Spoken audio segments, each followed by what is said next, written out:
Be sure to read and follow the safety guidelines to protect your computer from potential damage and ensure your personal safety. For more information about safety guidelines, see the owner's manual at dell.com/support.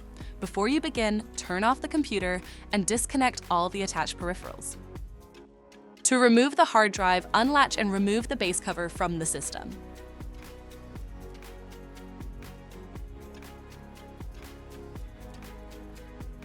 Then, unlatch and remove the front bezel.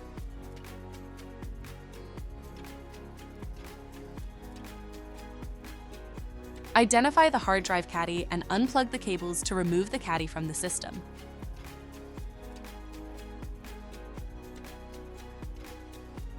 Unlatch the hard drive and remove the drive from the caddy.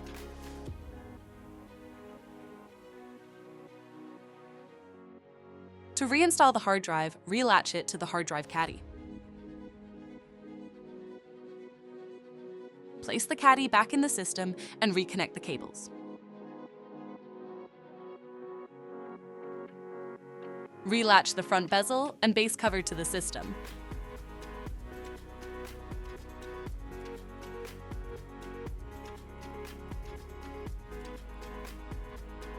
For more information about your Dell system, visit dell.com/support.